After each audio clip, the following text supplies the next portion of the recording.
Yo, guys, Justin James with the 10-7 here. And before we get into it, you guys know how excited I am about this guy. And I'm saying right now, we have the potential of the greatest MMA fighter in the history of the sport, guys. I know it sounds like I'm jumping the gun here, but I'm talking about Gable Stevenson, guys. This guy is the total package. All right, 6'1", 280 pounds of pure athleticism. His wrestling credentials go above and beyond. He was good enough to play on the practice squad for the Buffalo Bills in 2024. He went into professional wrestling, but now he's focusing on his transition into mixed martial arts. And not to downplay the heavyweight division, in my opinion, the heavyweight division is the weakest division. And when you have a superstar like Gable Stevenson, he's going to come in. I really, truly think with time, he is going to clear out the division.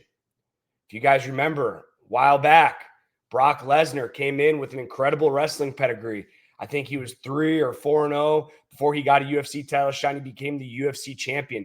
And let me tell you, Brock Lesnar, an incredible athlete, an incredible wrestler, but these guys are not even on the same playing field when it comes to athleticism. Yeah, Brock Lesnar was big and strong and, an NCAA champion, but Gable Stevenson is another animal. Let's get into some of these credentials on his wiki right here.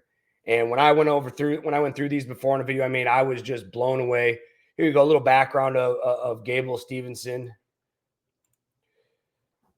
Born May 31st, 2020, from Portage, India, hometown, Apple Valley, Minnesota.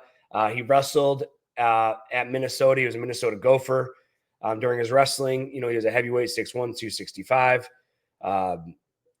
His sports, obviously, his main sport, wrestling events, folk style and freestyle. Like I mentioned, he was a Gopher. He was a defensive tackle when he was playing professional football at 6'1", 280 pounds. Played for the Buffalo Bills on the practice squad, which, they put an asterisk next to this practice squad. Like, that's still an incredible feat. Now, this is where I get excited. Men's freestyle wrestling, representing the United States. We're talking about an Olympic champion in 2020. We're talking about a Pan American champion in 2021. We're talking about an under 20 world champion, 2017, under 17, two-time world champion, 2015. Look at this. Gold, gold, gold, gold, gold. NCAA Division I, gold. NCAA Division I, gold. 2025 silver. And this is one of the biggest upsets in collegiate wrestling history. And in 2019, he took bronze. Now we go to Division I, Big Ten championship, gold, gold, gold, gold, and silver in 2019. Guys, if this resume doesn't impress you as a wrestling fan, I don't know what could. I mean, this guy has accomplished everything at the highest level. We're talking about an Olympic champion in the Olympic Games in 2020. Like I said, I don't know what else could get you excited from a wrestling pedigree. Now, the athleticism. This guy, competing at heavyweight, he's fast, he's strong, and I tell you what, he picks up techniques. And, he had his MMA debut earlier this year against Brayden Peterson. And I tell you what, me and Huzefa know a lot about Brayden Peterson. He is a monster of a man. He actually stood over Gable when they got called to the center of the ring. He was taller than him. He was bigger than him. But I guess what? Gable made easy work, coming out, throwing some punches, throwing a kick, getting an easy snatch single. And guys, this is how the fight ended. He didn't even put his weight on him. He just stood over top of him, releasing these huge bombs. I mean, this is how his MMA debut finished. This is how his dirty boxing debut finished. Mick Maynard, Jon Jones at his dirty boxing. I tell you what, something else that I thought was incredible. Jon Jones has taken it upon himself to reach out to Gable Stevenson and coach him personally. When we talk about athleticism, Jon Jones is arguably the greatest MMA fighter of all time, and he is an athletic specimen. And, both of his brothers played in the NFL. Jon Jones probably could have played in the NFL, but he decided to take the MMA route. So I've talked about this before. When you take that athleticism, in my opinion, and people can agree with this, but I really don't care, the most athletic people in the world are football players, the NFL particularly. They are the fastest. They are the biggest. They are the strongest. They have the best hand-eye coordination of anybody. I mean, these guys, you look at Saquon Barkley, man, this guy jumping backwards over people. You got receivers doing flips in the end zone. You guys making one-handed catches, 60-yard bombs. There's nothing more impressive than people that make it to the NFL from an athleticism standpoint. Now, when you look at Gable Stevenson, he brings that athleticism like Jon Jones does into MMA.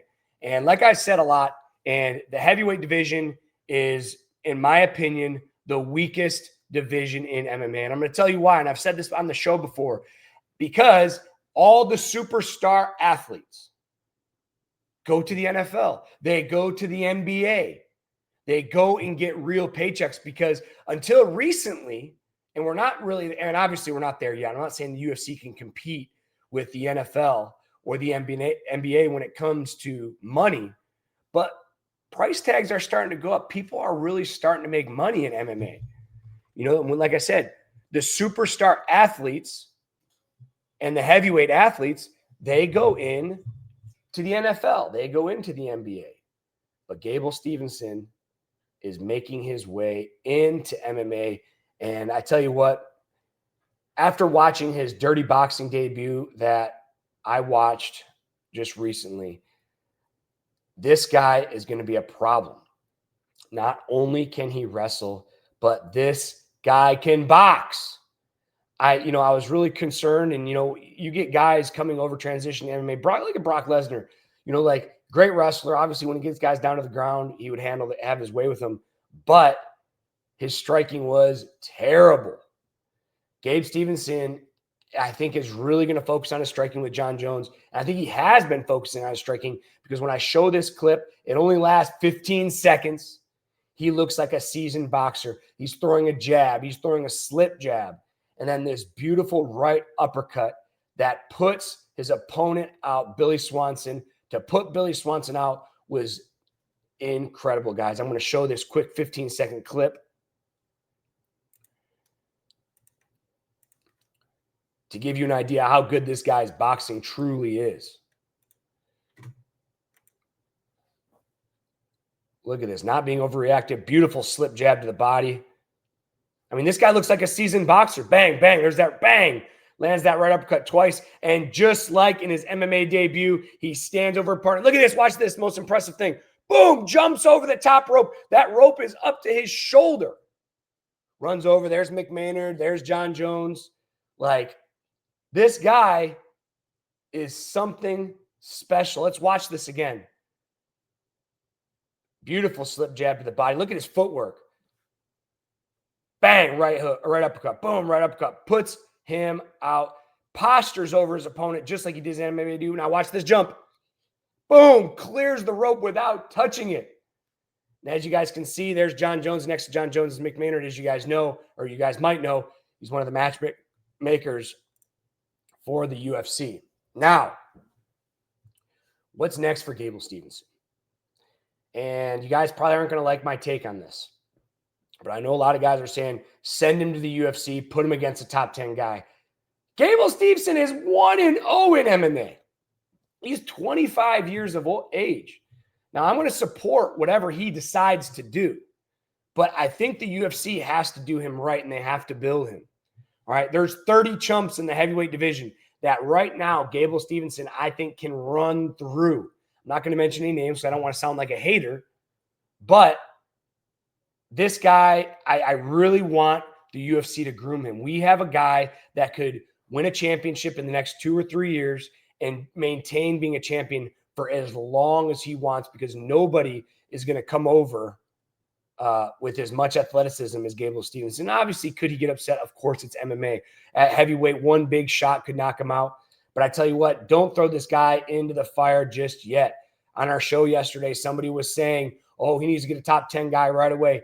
Let's let this guy's feet get wet. All right, let's let him take another fight in a regional show.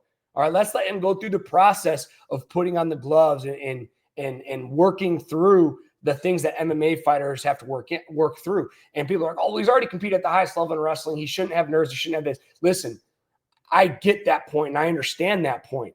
But when you put on MMA gloves, it's just a little bit different. I obviously never was an NCAA champion or an Olympic champion, but I was a collegiate wrestler and I did fight in the UFC. It is different. I don't want the UFC to make a mistake and throw this guy into the fire too quick. I want them to take their time. I think give him another fight or two in a regional show, sign him to the UFC at 3-0, bypass the Contender Series. Let's just go right past that. He doesn't deserve that. This guy, he's way better than that. Throw him into the UFC at 3-5-0. Give him, feed him somebody. So, because when you get to the UFC, guys, and no matter if he fights on the prelims, on the main card, people are going to tune in to watch this guy fight. Look at what they did with Bo Nickel. The UFC fed Bo Nickel a couple of guys. And then once they thought he was ready, they threw him in with a tough opponent, RDR, and he lost. And, I think that the UFC is going to go back to trying to get Bo Nickel's confidence back. And I really believe they have to do the same thing with Gabe. Look at what they did with Sean O'Malley. They gave him a bunch. Paddy Pimblett, Sean O'Malley. They built these guys into superstars, and I know the UFC is going to do right. I know they're going to build this guy. They're going to do what's right for the business, and they're going to do what's right for Gable Stevenson. Because really, I firmly believe that this guy is going to become the UFC champion, and he's going to be the UFC champion for as long as he desires. Now, guys, tell me in the comments, what do you think of my take?